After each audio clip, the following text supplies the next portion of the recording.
Salut à tous et bienvenue dans cette vidéo, et aujourd'hui, oh là là, une nouvelle contrefaçon d'Apple iPhone. Cette fois-ci, c'est censé être un iPhone 4S, même si ça ressemble, à la photo en tout cas, à un iPhone 5, je sais pas trop pourquoi, enfin je pense en tout cas que celui que j'ai commandé est censé ressembler à un iPhone 4S, parce que a priori c'était le but. Et comme vous le voyez, ben voilà la boîte, il manque un petit peu la moitié des inscriptions qu'il devrait y avoir sur un vrai, et surtout, écoutez le soin qui a été pris à l'emballage. Tout bouge là-dedans. Et comme vous le voyez, c'est le seul que j'ai reçu, à part un autre truc qui était pas vraiment, qui comptait pas vraiment, parce que c'était un truc officiel, mais en tout cas c'est la première fois que je reçois un truc aussi cheap venant de Chine, qui est emballé directement dans du papier cellophane. Alors ça, je sais pas pour quelle raison ils le font pas, mais a priori, je suppose que c'est pour mieux caler les accessoires dedans. Alors, si je fais une vidéo sur un nouveau faux iPhone, c'est tout simplement parce que celui-là est très différent du précédent, c'est pas juste pour capitaliser sur le fait que la dernière vidéo s'est beaucoup vue, parce que je peux vous dire que, certes, elle s'est beaucoup vue, mais surtout, je me suis fait beaucoup haïr parce que je disais Apple au lieu d'Apple, et ça a visiblement dressé les oreilles de certains Apple addicts, parce que, bon, il faut pas dire ça, faut croire, alors que pourtant, en anglais, la prononciation ressemble beaucoup plus à Apple qu'à Apple, mais bon, après, on entend ce qu'on veut entendre. Bon. Comment l'ouvrir? Oh, je sens que ça va mettre 3 plombes, ce truc. Ça veut pas sortir.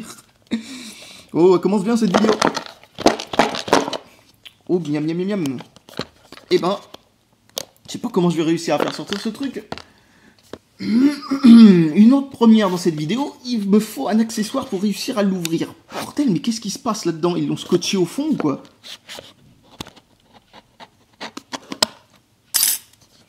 Putain, enfin! Et j'en ai tordu ma règle.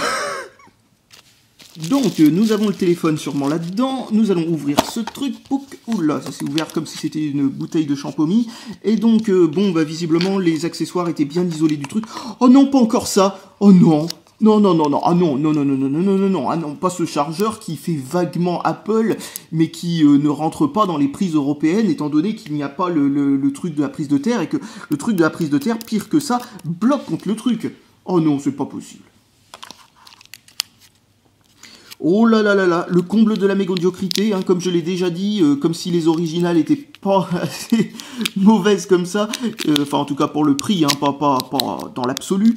Et bien là nous avons les fausses oreillettes Apple qui, oh là là là là, enfin les anciennes, l'ancienne version, qui était déjà pas terrible, la nouvelle est peut-être un petit peu mieux, j'en sais rien, je l'ai jamais testé, mais celle-là, oh là là, l'original est pas terrible, mais alors là, la version ultra cheap, oh, avec le bouton dans le plastique et tout ça, ça fait trop cheap.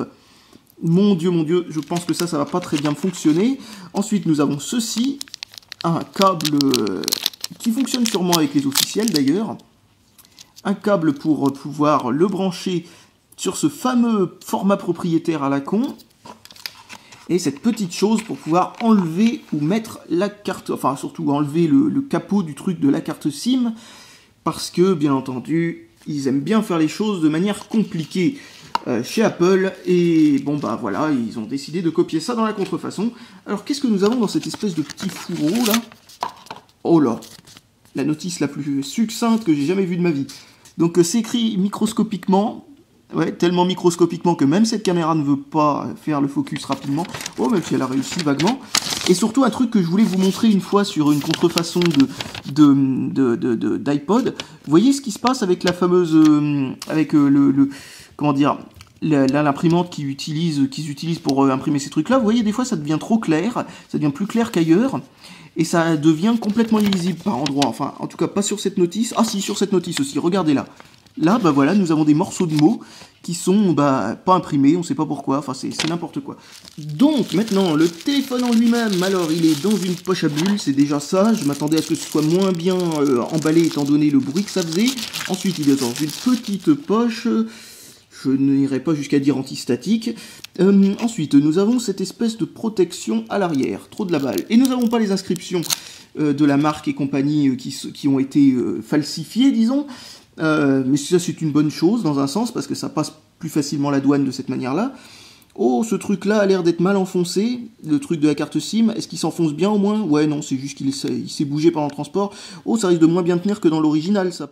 Ouh, c'est un peu cheap tout ça. Enfin bon, bref, déjà que j'aime pas l'idée dans l'original, alors là, donc on peut le trouver avec les inscriptions à l'arrière falsifiées, etc. Ce qui n'est pas du tout une bonne chose, même comme ça a déjà des chances de pas passer la douane, c'est déjà ça. Enfin, c'est déjà, voilà. Oh là. Alors, il y a peut-être un vrai protège-écran derrière. Ouais, il y a un vrai protège-écran. Et comme d'habitude, avec des bulles bien prisonnières un peu partout. Youpi. Donc, on peut pas ouvrir l'arrière, je suppose. Même si l'arrière bouge. Ah ouais, ça c'est trop de la balle. L'arrière bouge un petit peu. Alors ça, c'est pas du métal, hein, ça c'est clair. C'est du plastique. J'essaye de l'éclipser, mais non, visiblement, c'est pas non plus à ce point. Donc, ils sont amusés aussi à entourer le contour, visiblement, dans du plastique. On va essayer d'enlever ça. Bon, j'arrive pas à trouver où commence cette espèce de truc. Alors je prends un peu n'importe où pour essayer d'enlever ce truc. Oh là là, oh purée, ça s'en va facilement, ça s'en va super bien. Oh mon dieu. Oh, ça laisse une trace trop laide. Oh putain, c'est trop dégueulasse. Oh, je sais pas si vous arrivez... Oui, voilà, vous arrivez à voir. Ah, c'est trop dégueu. Oh mon dieu, mais qu'est-ce que c'est en train de nous foutre?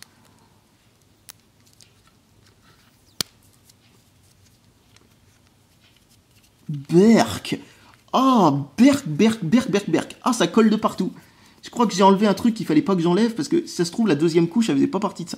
Oh, caca. Oh, ça colle.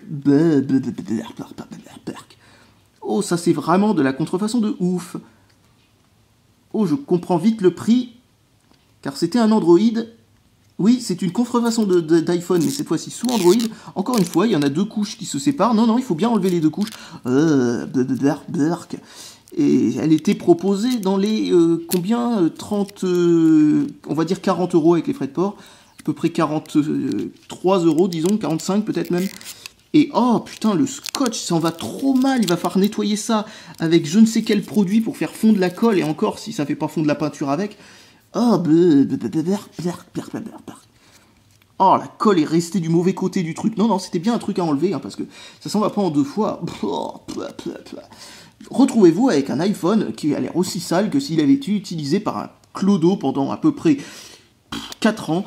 Enfin bon, c'est absolument ridicule. Alors nous avons le vrai, cette fois-ci un vrai bouton et pas un bouton poussoir comme l'autre fois qui servait réellement pour l'appareil photo. Hein. Contrairement à ce qu'on pensait, ce que je voulais dire, c'était pas sur l'original, ça servait à l'appareil photo. Je disais, je sais pas à quoi ça sert sur l'original, mais sur la contrefaçon, ça servait à l'appareil photo, c'était un bouton poussoir. Là, dans ce cas-là, bah, c'est comme l'original, c'est-à-dire que c'est un bouton à deux positions, et bien entendu, ça sert pour le vibreur, en gros, hein, pour mettre en mode silence. Et donc nous avons les boutons volume, ça fait beaucoup plus cheap que sur l'origine, vraiment beaucoup plus cheap. Donc ensuite il y a le bouton pour revenir, là pour l'instant ça a l'air d'aller aussi bien que l'original pour le coup. Oh ça colle, oh quelle horreur. Enfin bref, où est-ce que j'en étais à ce propos? Oui, il faut que j'enlève ce truc pour mettre une carte SIM dedans, et ils ont fait comme l'original, c'est-à-dire ils se sont pas fait chier. Ils nous ont mis un standard spécial, oh, à moins que non. Non, si, a priori, c'est pas le standard SIM complet, mais peut-être qu'on peut mettre une SIM complète dedans réellement ce coup-ci. Ça vaut le coup d'essayer, parce que ça a l'air d'avoir l'empreinte pour une SIM entière, ce qui me permettra de ne pas avoir à découper ma carte SIM, ce qui est une bonne chose, parce que franchement, je déteste ce standard. Est-ce qu'on peut changer la batterie? A priori non, mais on peut sûrement plus facilement le démonter que l'original, étant donné que on peut bouger l'arrière, ça veut dire que sûrement que ça a été fait avec des crans. Ensuite il y a deux vis ici comme d'hab. Sinon, où est-ce que je voulais en venir déjà? Où est-ce que j'en étais? Merde, j'ai perdu le fil. Merde. Ah oui, on peut pas mettre de carte SD, voilà ce que je voulais dire. Et ça c'est vraiment con parce que ces téléphones chinois ont tendance à pas beaucoup avoir de mémoire interne, vraiment pas beaucoup du tout, et là, si on peut pas du tout en ajouter... Ouh, ça va être catastrophique. Allez, on va essayer de l'allumer pour voir s'il y a encore de la batterie à l'intérieur. Si ça veut bien s'allumer. Ah, ça s'allume. Donc voilà, comme vous le voyez, l'écran de démarrage n'est pas très authentique, mais il me semble qu'il y a un code qu'il faut entrer dedans qui fait que à la place on a la pomme et tout le bordel comme à l'origine.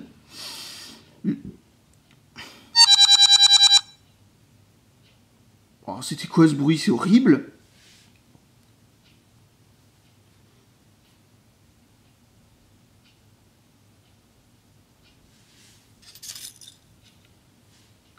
Bon, nous voilà maintenant sur l'écran d'accueil. Donc, bah, on va essayer de glisser ça. Je dis bien essayer de glisser ça, purée, c'est du résistif ou quoi? Attends, si c'est du résistif, hein, on va voir ça tout de suite. Essayons de trouver un bout de plastique qui soit pas trop tranchant, même s'il y a un... Tiens, bah ça c'est une bonne idée, tiens. Ah, ça colle au truc. Ah merde, je rapporte toute la boîte avec ça. Putain. Oh là là là là, mais quelle horreur. Oh, mais j'en ai partout. Mais... Oh putain. Bon, bref. Ah purée, c'est resté collé à je sais pas quoi, à ce truc. Oh, oh quelle horreur. Bon, je sais pas ce qui se passe avec ce truc. Alors, est-ce que c'est du résistif? Non, c'est juste le protège-écran, visiblement, qui donne cette drôle d'impression. En tout cas, c'est pas du verre, c'est du plastique. Ça, c'est sûr et certain. Comme vous le voyez, ils ont essayé de copier l'interface d'iOS, d'iOS 6, si je dis pas de bêtises, et non pas iOS 7. Et comme vous le voyez, ils ont aussi essayé de copier un petit peu, oh, je dis bien un petit peu, de calquer aussi la notification. Est-ce que ça fonctionne comme ça? Est-ce qu'en appuyant longtemps, il se passe un truc? Ouais. En double-cliquant peut-être? Non. Ah si, en double-cliquant, il se passe un truc. Ok, d'accord, bon bah au moins ils ont réussi ça. Ça aussi, c'est pas mal, comment dire... Bah tout simplement pas mal, je cherche le mot, copier. Donc, comme vous le voyez, c'est vraiment, ils ont essayé de faire quelques efforts, enfin quelques efforts, c'est même plus que des efforts, là franchement, s'il n'y avait pas eu l'écran de démarrage un peu zarbe, et que j'avais eu la version avec, disons, tous les copyrights et tout ça derrière, vraiment on s'y croirait, sauf ce truc. Cette espèce de petite chose, là, cette espèce de petite bulle qui se déplace, qui sert en fait de bouton retour, si je dis, non, pas de bouton retour, qui sert un petit peu de tout en fait. Bon, s'il te plaît, barre-toi, comment je fais pour ce... Bon, bref, voilà. C'est une sorte de raccourci parce que, bien entendu, nous sommes sur Android, donc du coup, nous n'avons pas tous les boutons à l'écran, etc. Donc du coup, c'est un petit... Enfin, en dessous de l'écran, et ça, c'est un petit peu stupide parce que vraiment, on comprend pourquoi ils ont pu tellement la cote, les contrefaçons d'iPhone, sous Android surtout. Parce que les gens veulent au moins un smartphone quand même, quand ils achètent une contrefaçon d'iPhone, eh bien c'est tout simplement parce que, bah voilà quoi, ils ont pas mis deux boutons genre capacitifs sur les côtés pour faire retour et menu, parce que c'est vrai que ça enlèverait un petit peu de la crédibilité du truc, mais bon, voilà quoi, je veux dire, c'est un petit peu stupide de devoir en arriver à avoir un truc complètement con là ici sur le côté de l'écran, qu'on peut sûrement enlever d'ailleurs, hein, il me semble. Hein. D'ailleurs, non, on peut pas l'enlever. Ah, c'est trop bête. Enfin bref, si on peut l'enlever, pourquoi pas, mais enfin, visiblement, il reste coincé sur l'écran. Donc la batterie est chargée, tiens, ça m'étonne. Et là, un navigateur de fichiers complet, bon sang, pas du tout, enfin, c'est pas très crédible, ça. Opera Mini, ça non plus. C'est pas hyper crédible non plus, mais c'est bien de l'avoir installé par défaut, parce que, franchement, le navigateur internet par défaut d'Android n'est pas très adapté à ce genre enfin, on va dire à ce genre de configuration là-dedans, c'est-à-dire avoir aussi peu de RAM. Ils ont essayé de lui donner un petit skin un peu iOS, mais vraiment ça le fait pas tellement, hein. Vraiment ils auraient pu faire un peu plus d'efforts là-dessus, même si bon, je m'en fous un petit peu, parce que personnellement je suis pas non plus hyper fan de ce truc-là. Ah, Easy Touch, on peut visiblement le désactiver, non? Donc on peut taper longtemps dessus pour le cacher, voilà, et là maintenant il vient de se mettre là-dedans. Donc c'est déjà un peu plus crédible maintenant comme ça, mais ça serait bien de le désactiver complètement. J'ai dit de le désactiver complètement, bon sang, cet écran tactile n'est pas ce qui se fait de mieux. Voilà, on va dire ça comme ça, poliment. Donc voilà, maintenant la puce, machin, c'est déjà un peu plus crédible, parce que cette petite bulle, c'est un peu stupide. Est-ce que c'est le Google Play Store? Waouh, Google Play avec une drôle de... Waouh, purée, qu'est-ce que... Est-ce qu'au moins le Google Play fonctionne bien après l'avoir modifié à ce point-là? Alors, voici le bouton pour mettre en silence, comme vous le voyez. Hop, ça affiche silence. Et comme vous voyez, il suffit de l'effleurer pour pas arrêter de passer de mode silence à mode non-silence, à mode silence à mode non-silence. En gros, cette espèce de truc, quand il est en mode silence, il arrête pas de se déplacer dans sa poche. Enfin, quand le téléphone se déplace dans sa poche, il arrête pas de bouger le bidule, ce qui arrête pas de le faire vibrer, parce qu'à chaque fois qu'il passe d'un mode à l'autre, il fait une grosse vibration. C'est ridicule, donc autant le laisser en mode, tout simplement en mode normal. Là, il n'y a pas de problème, en mode normal, il reste toujours en mode normal. Et désactiver et passer en mode vibreur directement de cette manière-là. Autant dire que cette fonction-là a en gros été réduite à peau de chagrin, et ce bouton est complètement ridiculement inutile. Donc, ensuite, un autre problème absolument ridicule, c'est, vous voyez ce bouton-là qui sert un peu à tout dans ce téléphone? Eh bien, bon, il va arrêter de faire ça, c'est parce qu'il est en train d'essayer de rattraper le nombre de fois que j'ai effleuré ce bouton en 20 secondes. Donc, vous voyez, ce bouton là, il sert à plein de choses, quoi, en fait, à tout. Et quand il n'y a plus cette espèce de bulle là, vu que je l'ai désactivé, eh bien, je vais vous montrer comment ça fonctionne. Donc, quand vous appuyez dessus une fois, normalement, ça fait précédent, et non home, ça fait juste précédent. Ensuite, donc vous allez dans un truc, vous cliquez dessus, hop, ça fait précédent, vous voyez un peu l'idée. Donc, en appuyant longtemps dessus, ça affiche un menu. Et donc, en affichant ce menu, eh bien, vous avez ici menu, en gros, qui correspond au bouton physique menu qu'il y a normalement sur les téléphones Android. Ça, c'est retour, et ça, c'est home. Donc le seul moyen de quitter un programme sans revenir au début du programme, c'est-à-dire par exemple notamment avec le navigateur internet, si vous faites une recherche dessus ou je sais pas quoi, bah regardez, je vais cliquer sur ça, hop, image, et ensuite vous cliquez là-dessus, si vous avez envie de quitter le navigateur internet, vous cliquez dessus une fois, hop, ça vous fait revenir toutes les pages en arrière, précédent, jusqu'à ce que vous revenez au bureau. Ce qui est un petit peu chiant, donc le seul moyen de ressortir, c'est d'appuyer longtemps, comme ça, puis ensuite de cliquer là-dessus. On va appuyer sur menu pour voir avec un programme qui a réellement un menu, et là on voit que ça floue personne, vu que, bah voilà, vous avez un menu classique façon Android. Ensuite, pour passer d'une application à une autre, il n'y a aucun autre moyen que de revenir au bureau, à l'accueil, quoi. Ce qui est assez chiant, parce que pour passer d'une application à l'autre, vraiment, c'est très... Enfin bon, voilà, le multitâche est un petit peu biaisé par ce problème-là. Donc vous appuyez dessus 2 fois, mais sans appuyer trop vite. Si vous appuyez 2 fois trop vite, vous voyez, ça marche pas. Ça fait comme si on avait appuyé une fois sur Home. Si vous appuyez 2 fois pas trop vite, ça fait ça.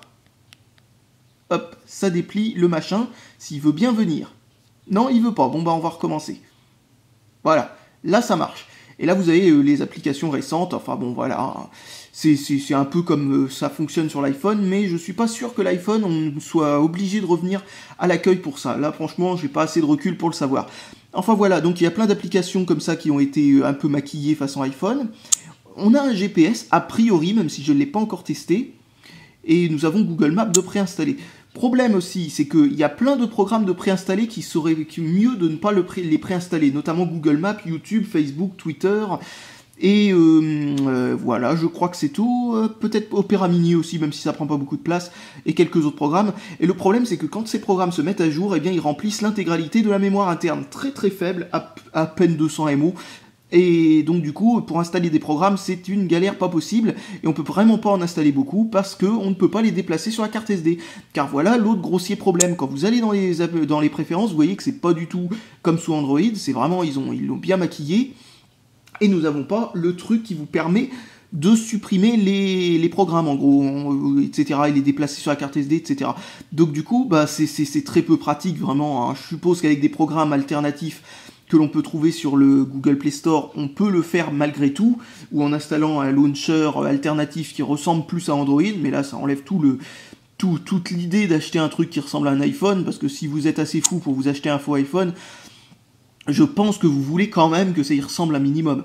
Donc, ensuite, qu'est-ce que je voulais vous montrer? Ah oui, alors, dans Information, ici, là, hop, nous avons la version d'Android, et ça, c'est magique. Alors, on vous dit qu'il y a, combien 64 Go de mémoire en stockage, ce qui est complètement faux. Et comme version d'Android, il y a marqué 5.9.2, ce qui est sûrement la version de iOS qu'ils ont voulu dire. Mais, entre parenthèses, il est marqué Android 5.1.1. Android 5.1. Alors là, franchement, n'importe quoi. On va essayer de cliquer dessus plusieurs fois, mais je pense pas qu'il doit y avoir ce truc-là. Enfin voilà, en tout cas au niveau de la mémoire interne, il n'y a que 256 MO pour installer des applications, même pas, peut-être seulement 200 d'ailleurs. Et il y a 4 Go de mémoire de stockage pour stocker vos fichiers. Et comme on peut pas ajouter de carte SD dedans, eh bien voilà, ça rend le truc un petit peu difficile. Bon, je clique, mais j'arrive pas à revenir en arrière. Voilà, c'est bon. Franchement, le double-clic, vu qu'il fonctionne pas, vous savez, le double-clic qui fait apparaître ça, vu qu'il fonctionne pas dans les applications, ils auraient dû faire en sorte qu'il fasse Home quand on double-clique dessus, parce que franchement, c'est vraiment bête de pas avoir ça. Donc, ensuite, sinon, ce truc-là, ça rentre particulièrement bien. Et enfin, un bon truc par rapport, un bon point par rapport au vrai iPhone 4S, on n'est pas obligé d'utiliser une mini SIM dedans, on peut utiliser une SIM complète. J'ai pu tester, ça fonctionne, donc voilà, j'ai pas eu besoin de découper ma SIM, ce qui est plutôt une bonne chose. Bon, par contre, encore une fois, hein, l'aspect cheap de cette chose qui est tout en plastique, avec l'arrière qui bouge un peu, enfin bon, les vis qui ressortent un petit peu et qui grattent, enfin ce genre de truc, vraiment, ça rend pas ce téléphone particulièrement merveilleux. Bon, bon point, il a une vraie prise casque, c'est déjà ça. Voilà. Sinon, qu'est-ce que j'avais d'autre à dire? Alors, il y a eu le flash le plus moisi du monde, hein. On va essayer d'y aller, donc hop, on peut soulever ce truc normalement. Si j'y arrive, putain, il veut pas. Hein. Voilà, pour aller directement à l'appareil photo, mais ça fait une transition absolument moisie. Voilà. Et donc, essayons de faire fonctionner le flash. Donc, je sais pas trop comment fonctionne le flash. Non, c'est pas ça. Non plus. Oh, bah, il est là, en fait. Voilà, donc flash, oui. Et, ok. Flash, oui, peut-être, mais flash éteint, malgré tout. Ok, bon, bah, il a vraiment pas... Ah, voilà, bon, on va peut-être avoir droit à l'ampoule. Non, elle ne veut pas. Décidément, ce flash-là ne s'allume que si on se met à enregistrer. Donc, bon, tiens, on va essayer quand même de le mettre. Tac, tac. J'ai dit oui. Allez, voilà. Et on enregistre. Même pas. Bon, bah, qu'est-ce qu'il a, ce flash? Il est déjà tombé en panne? Magnifique. Bon, essayons de retrouver le moyen de l'allumer que j'avais utilisé avant. Donc voilà. Et voilà, et là vous avez encore une fois l'un des flashs les plus lumineux du monde, car comme vous le voyez, bon, il fait certes assez lumineux ici, mais quand même pas à ce point. On le voit à peine briller sur ma main, alors qu'on est quoi, à 5 cm, quoi, c'est ridicule, quoi. Allez hop, éloignons-nous à même pas 13 cm, et voilà, on le voit plus. Enfin bon, bref, c'est ridicule. Dans la nuit, ça n'a aucun intérêt, absolument aucune utilité, c'est vraiment médiocre. Et pour ceux qui se poseraient la question, bien entendu, la qualité de l'appareil photo est épouvantable. Et ça continue, parce que maintenant j'arrive avec des nouvelles du GPS. Qu'est-ce qui se passe? Eh bien, ça fait à peu près 3 heures, je crois, que je suis en train d'essayer d'obtenir un fixe de ce truc sans avoir absolument aucun... Bon, bref, il se passe rien, quoi, tout simplement. Le GPS ne répond pas, donc je suppose qu'il n'y a pas de GPS, tout bêtement, hein. Un autre truc absolument épouvantable, c'est envoyer un SMS. Car vous allez voir que pour envoyer un SMS, c'est quelque chose. Regardez, je vais essayer d'envoyer un SMS... Je clique là, on va taper quelqu'un là, enfin on va taper quelqu'un, non c'est pas ce que je voulais dire, on va taper le nom de quelqu'un, hop, et bien vous voyez là, nous avons donc les numéros, enfin vous voyez comme dans Android, hein, quand on tape le début d'un nom, et bien on a dans le répertoire les correspondances, il y en a une. Je clique là, et là je dois taper mon SMS, donc on va taper n'importe quoi, hein, voilà, et là je clique sur envoyer, et là vous voyez qu'aucun destinataire n'est coché. Pourtant il est mis dedans. Si on appuie sur ce plus, ça change rien, hein. Pour information, ça me mène vers le répertoire pour pouvoir le sélectionner manuellement à partir de la liste. Et qu'est-ce que ça fait si on fait comme ça? Eh bien ça fait rien non plus, parce que ça refait exactement le même truc. Donc en fait le seul moyen de pouvoir envoyer un SMS à quelqu'un, c'est d'ouvrir d'abord le répertoire pour ensuite sélectionner la personne à qui on veut l'envoyer. Donc comme vous le voyez, ça ressemble plus ou moins à ce qu'il y a dans l'iPhone. Enfin franchement, ils se sont bien amusés, hein, oh les vilains copiteurs. Enfin bon bref, tous les trucs ressemblent un peu à ça, hein. Pareil pour l'application pour les musiques, quoi, etc. Ils nous ont chargé d'ailleurs 2 tonnes de musique à l'intérieur du truc. Enfin quand je dis 2 tonnes, ça veut dire que pour un truc qui est aussi peu cher, ça veut dire qu'ils n'ont pas payé les droits, c'est pas bien ça. Pour les vidéos c'est pareil. Et oh là là là là, surtout pour les vidéos, c'est même encore pire. Alors, je pense que ça va jusqu'au 720p, même j'en suis pratiquement certain, parce que comme c'est un processeur MTK 6575, ou plutôt 6515, je pense plutôt, vu qu'il fait pas la 3G, eh bien, il fait normalement le 720p. Et donc, au niveau de la qualité d'image, bah, c'est tout à fait correct. Alors, le son, par contre, sort par là, au lieu de sortir par un haut-parleur à l'arrière ou en dessous, ou je ne sais où. Donc, du coup, eh bien... oh, puis encore une fois, hein, ces fameuses vis là, oh là là, gratte quand on est dessus, on dirait qu'ils sont pas vissés jusqu'au bout. Enfin bref, ça sort par ce haut-parleur là, donc la qualité est absolument médiocre. Quand on utilise un casque, par contre, c'est tout à fait correct. Mais bon, voilà, c'est vraiment le fait d'économiser sur un haut-parleur, ça c'est vraiment ridicule. Et donc, où est-ce que j'en étais à ce propos? Oui, et donc la qualité de l'image est tout à fait convenable, hein, comme vous pouvez le voir d'ailleurs. L'angle de vue est tout à fait honnête, hein, voilà, c'est pareil pour... Ouais, c'est même plus qu'honnête, hein. Je crois que les écrans, même sur les téléphones les plus bas de gamme qu'on achète en Chine, les écrans complètement horribles, vous savez, le genre où même en le regardant pile en face, on n'y voit rien, sont en train de complètement disparaître du marché, et c'est pour notre plus grand bonheur, sincèrement. Et maintenant, j'ai utilisé ce téléphone pendant à peu près une semaine, donc je sais plus ou moins ce qu'il en est. Alors, au niveau de l'autonomie, c'est environ 3h30 en lecture vidéo, environ 4 heures en appel, environ 9 heures, enfin plus de 9 heures en lecture MP3 jusqu'à ce qu'on arrive à 15% de batterie. C'est les calculs que je fais pour information, parce que à partir de 15% de batterie, je pars du principe que c'est du bonus, en gros. Et donc ensuite en veille, alors là aussi jusqu'à 15% de batterie, hein, bien entendu, et avec des emails qui sont vérifiés toutes les 10 minutes, donc du coup c'est pas totalement en veille, vous voyez, avec rien du tout qui se passerait en arrière-plan, donc du coup ça représente plus une utilisation smartphone de la veille, et non pas une utilisation comme si c'était un téléphone qui ne servirait que pour les SMS et pour les appels. Alors, nous avons 80 heures en veille sans activer le Wi-Fi, et quand on a activé le Wi-Fi et qu'on est bien entendu connecté à un réseau Wi-Fi, la veille augmente, et non pas baisse, à 95 heures. Alors, pour ce qui est des appels, eh bien, le micro fonctionne plus ou moins correctement, mais le haut-parleur est un peu faiblard, il est, au niveau du volume, il est pas très fort, mais aussi au niveau de la qualité, il est... Enfin, c'est l'un des plus mauvais que j'ai eu pour information dans un smartphone, ce qui est assez incroyable, parce que pourtant j'en ai eu des très mauvais, hein. Et vraiment, oui, il est pas, la qualité est pas très bonne. Par contre, comme je le disais, le volume est pas très fort, mais c'est pas le volume le plus gros problème, c'est vraiment la qualité, c'est vraiment... c'est pas très fidèle, quoi. Il y a beaucoup de haut-parleurs que j'ai pu utiliser qui avaient vraiment une qualité qui était largement supérieure. Sinon, en utilisation classique, eh bien franchement, bon, on regrette le fait que ce soit un truc qui ressemble à un iPhone, étant donné que c'est pas du tout adapté à Android, notamment le fait de devoir appuyer longuement sur le bouton Home, donc pour pouvoir faire accéder à ce menu-là qui permet d'accéder normalement à des fonctions que l'on peut avoir accès directement, eh bien à partir, comme je vous le disais, directement à partir des boutons physiques, quoi. C'est vraiment bête, quoi. En plus, la qualité de fabrication est pas géniale, le plastique est assez mauvais, comme je l'ai déjà montré plusieurs fois, mais l'arrière bouge, même si j'arrive pas à le refaire. Oui, voilà, là j'arrive à le faire. Le plastique bouge enfin bon voilà, c'est assez bizarre.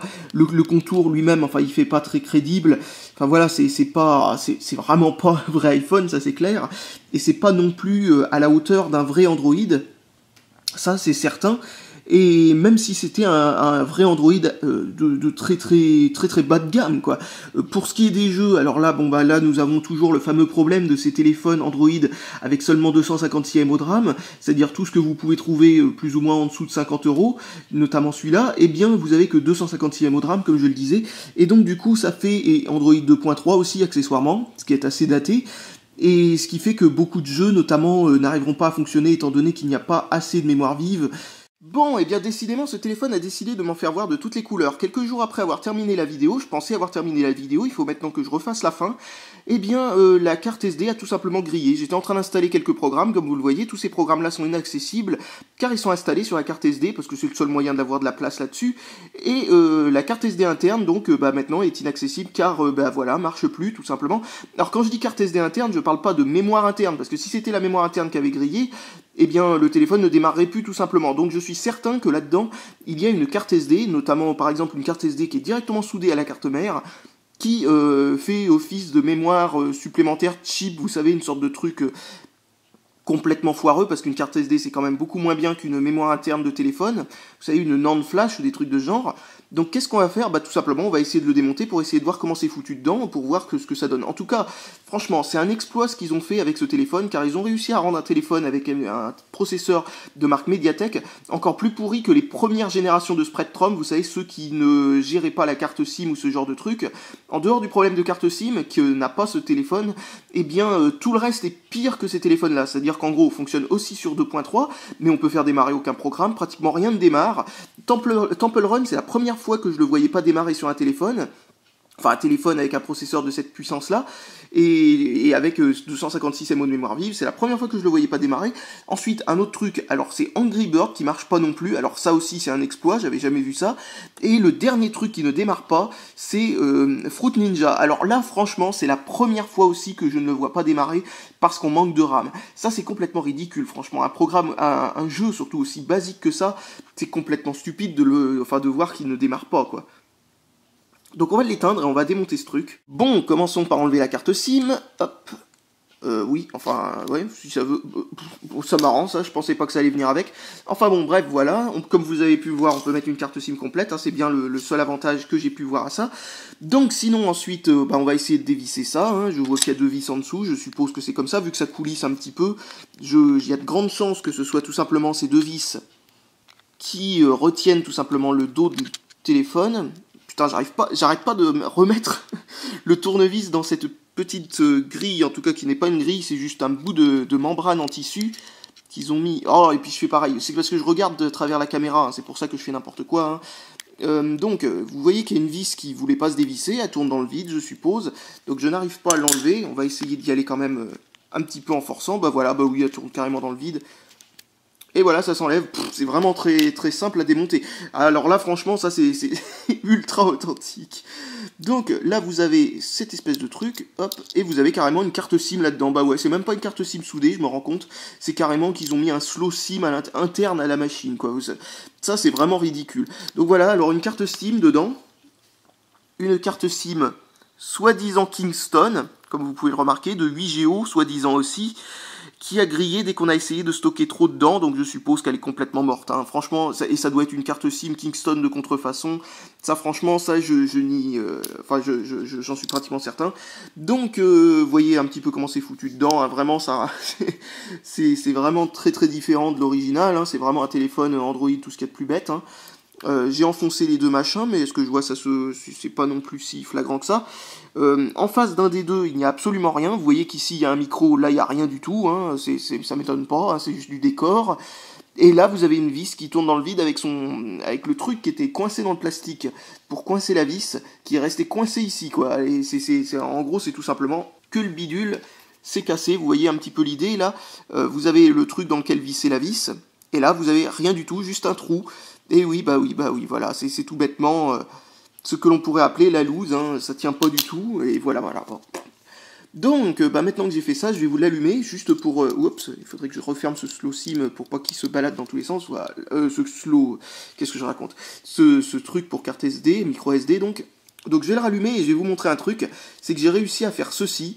Tout simplement, voilà, il suffisait de taper un code, et ça mettait donc l'écran de démarrage d'origine d'Apple, entre guillemets, hein, plus ou moins identique, pour un peu plus d'authenticité, entre guillemets. Enfin bon, voilà, donc vous voyez un petit peu l'idée, hein, ce genre de téléphone, ça vaut pas le coup, et en plus de ça, visiblement, les constructeurs chinois se risquent à mettre des cartes SD complètement pourries, genre le genre de truc qui tient même pas une semaine. Vous savez, là, la carte SD, là, elle a fait à peu près l'exploit de tenir, dans les environs de 4 jours, quoi, c'est assez honteux tout de même. Donc voilà, je pense que j'ai plus rien de spécial à vous dire à propos de ce téléphone, et je vais vous dire salut à tous, et à la prochaine. En tout cas, c'est vraiment lamentable.